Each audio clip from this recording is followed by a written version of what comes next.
Hello po, kamusta po kayo? Sana po nasa maayos po kayong kalagayan. Si Kamanong po inyong likod ay nagbabalik po muli at samahan niyo po magkomentuhan po tayo dito po sa Tambayang Makabayan. Mag-umpisa na po tayo. Komentuhan po natin ang impeachment po ng Vice President.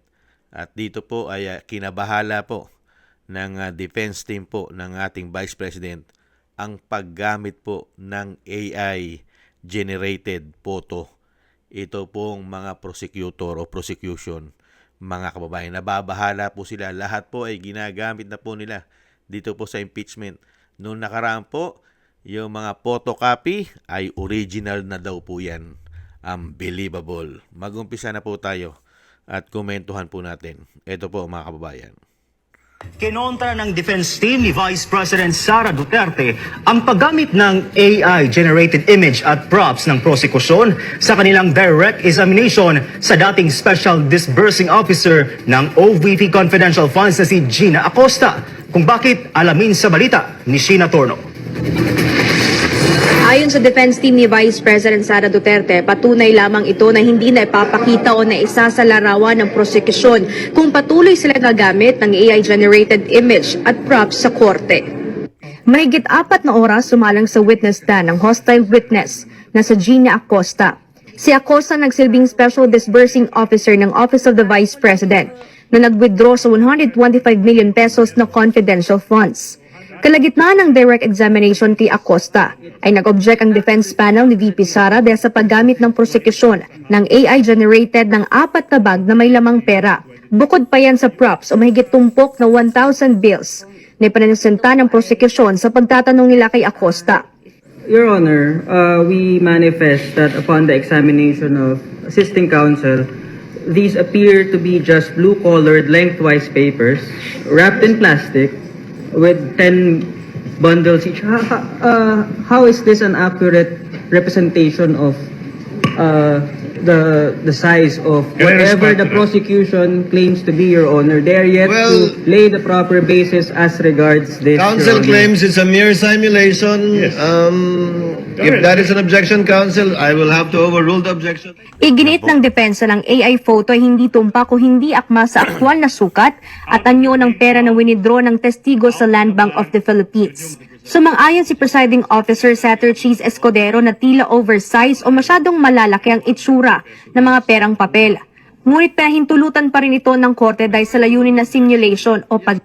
Ito po mga kababayan, at syempre po pasagutin po natin si Attorney Powa, mga kababayan. Talagang lahat po ay gagawin na po nila, pati paggamit po ng AI. Unbelievable. Ganyan po katindi. AI generated or simulations po ng money. Ano po ang thoughts doon ng ganyan? Of course, we have to object to that because we have to ask at least for the proper basis kung bakit AI yung ginagamit. But dinote naman po ng ating presiding officer, kaganagan ng presiding officer yung aming objections at kumbaga, pinagpatuloy pa rin naman yung pagtatanong. Sa atin, okay lang yan, we just have to really register our objection. Kasi syempre, alam naman natin yung AI sometimes does not really depict yung totoong isura ng mga bagay-bagay. Pero unnecessary po ba dapat, sir, yung paggamit nila ng ganong estilo? Well, I would like to at least try to understand the side of the prosecution. Kasi syempre, siguro they just wanted to show some graphics to give a picture kung ano ba yung punto na gusto nilang ipasok doon sa kanilang pagtatanong. So perhaps that's the reason why they used yung ganung AI. But again, all we had to do was object to that. All we could do was object to that kasi nga baka hindi accurate. Usually, hindi nagiging accurate talaga pag BI sa ngayon. But nakita naman natin yung punto ng prosecution. Kaya nila ginawa yun. They wanted to give everyone, maybe not just people in court, but give the public kung ano yung puntong gusto nilang parating. Hindi ba maganda sa mga tao, sir, kung AI yung gagamitin na sabi ni attorney kanina, props daw eh. Kasi hindi natin ma-determine yung accuracy kung gano'n ba talaga ang itsura ng 125 million. And to be honest, ako personally, I have not seen 125 million.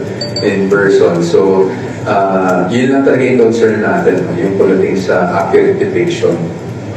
May nakikita ba kayong risk doon, attorney, if sa mga susunod na hearings gumamit pa ng mga AI-generated photos para lang magbigay ng context doon sa in-explain na I think yung main concern lang talaga namin is kung accurate yung nakikita kasi baka exaggerated yung nakikita, baka o kaya hindi exaggerated, baka naman hindi talaga yung itsura na gustong ipakita. But the witness naman is able to answer. So kahit pa paano, no, yung kanina, all we wanted was just to register our objection.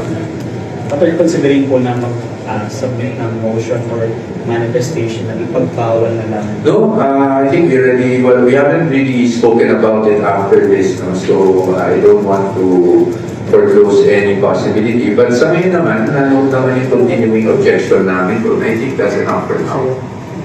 Attorney, without going to the merits sa katas, dun sa direct examination, AI-generated or So mga kabayan, ang sagot po din ni Atty. Powa about sa AI, mga kabayan. Napakahirap nga naman kuhanan na accuracy. At mga kabayan, sa kaso ng impeachment, mga kababayan, gagamitan mo na rin ng AI. Walang iniwan sa unang pinalabas nila. Yung mga photocopy po ay kinukonsidered po nila na original. Ganyan po katitindi ang mga taong ito, mga kababayan. Samantalang yung pumutok na issue ng isang damukal na maleta na dinideliver po sa bawat congressman at hanggang Malacanang, mga kababayan, at may mga senador pa nakasakay sa helicopter o sa chopper. Ang sinasabi po nila ay huwag paniwalaan dahil mga AI, mga AI generated photo raw po. AI photo generated daw po. Huwag paniwalaan ang mga maleta. Ngayon, magpipresenta po sila sa Senado na mga AI picture generated na yun daw po karaming pera, mga kababayan. Ganun daw po karaming pera ang ni-withdraw daw po sa confidential fund ng Vice President na 125 million. Unbelievable. Paano pa kaya, mga kababayan? Nalulula po sila sa 125 million na confidential fund ng Vice President dahil nagamit daw po ito dahil daw po sa 11 days. Paano naman po kaya ang confidential fund ng pinakamataas na kapangyarihan sa ating bansa? Ito po ang confidential fund, mga kababayan, ng dalawang pinakamataas sa ating bansa, ang Presidente at ang Vice President. Ang Vice President po ay nagkaroon lang po ng confidential fund ng 2020, 22 at 2023. Ang Office of the Vice President, 125 million noong 2022. At 2023 ay meron po siya kasama po ang operation ng OBP at DepEd na 375 million. Sa kabuuan po ay nakakuha po siya sa 2 taon ng 500 million ang Vice President. Pero ang Office of the President po ang makapangyarihan sa lahat ay mula 2023 hanggang 2026 ay hindi po bababa sa 4.5 billion. 2023, 2024, 4.5 billion. 2025, 4.56 billion. 2026, 4.5 billion. At ang kabuuan po nito, mga kababayan, sa loob lang po ng 4 na taon ay 18 billion, 18.06 billion, mga kababayan. Gaano kaya karaming pera po yan? Yung 18.6 billion na confidential intel fund po ng Office of the President. Samantalang sa Vice President ay lulang-lula na po sila at pilit pong sinisiraan gamit pa ngayon ng AI generated, mga kababayan. Ang 125 million ay nakapokus po sila. Paano po yung 4.5 billion, 4.5 billion, 4.56 billion, 4.5 billion, sa kabuuan ay 18.6 billion. 18 bilyones! Gaano kaya karaming withdraw ang ginagawa ng Office of the President sa loob ng 12 buwan? 12 months. Withdrawin mo ang 4.56 billion. Gaano kaya kalaki ang withdraw niyan, mga kababayan? Pag nag-withdraw ang Office of the President sa kanyang Intel at Confidential Fund na bilyones. Baka di hamak na napakalaki sa 125 million. Hindi po ba? Ganyan po kapulitais. Grabing pamumulitika. Pagpapabagsak, mga kababayan, para po mailihis nila ang issue ng corruption nila di umano. Lahat po ay gagawin po nila. Pati po ang AI ay gagamitin na po nila para po ipakita at ipamuka sa mga Pilipino na ang Vice President po ay corrupt. Pero po ang Pangulo ng bansa na humahawak ng 18.06 billion di umano ay hindi corrupt ang kanyang confidential intel fund. Nakita nyo po ang ginagawa po sa pamilya Duterte at sa Vice President. Grabe, no? Dahil nga po, ayaw nilang maging presidente si Inday.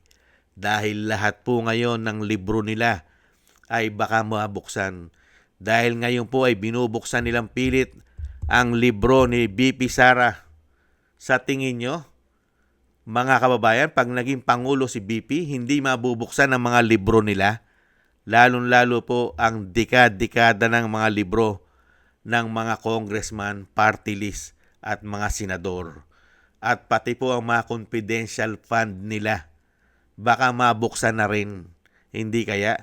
Kaya takot na takot po sila at gigil na gigil po sa Vice President na hindi maging Pangulo ng bansa. Kaya kung ano-ano na lang po ang ginagawa nilang paninira. At gamit na po lahat. Photocopy, ngayon naman po ay photo AI generated. Unbelievable. Yan po mga kababayan. Maraming salamat po sa inyo. Sana gusto po ng ating tambayang makabayan sa YouTube at TikTok. At ganoon din po sa inyo mga nagko-comment, like, share, and subscribe. At patuloy po nagsusubscribe. Shoutout po sa inyo lahat. At thank you po sa mga tulong at biyaya po na inyong binibigay, pinagkakalob. Thank you po. Shoutout po kay Eric Hershio from Canada. Ani Jo. Kay Baby Roman, Ate Isa from Cagayan Valley. Kay Tatay Nick from Toronto, Canada. Jesus Valdepena, Rolando Guerrero. Mila Yi, Felipe Shapno from Texas, USA. At Mika Ligaspi, Frank Zamora from California, USA. Romulo de Vinagracia from Bacolod City. Maraming salamat po. Shoutout po sa inyo lahat. Ingat-ingat po kayo, lalo-lalo po sa inyo pumapagawa. At tiis-tiis lang po tayo. At ingat-ingat po kayo. God bless po sa inyo lahat. Paalam. Bye-bye.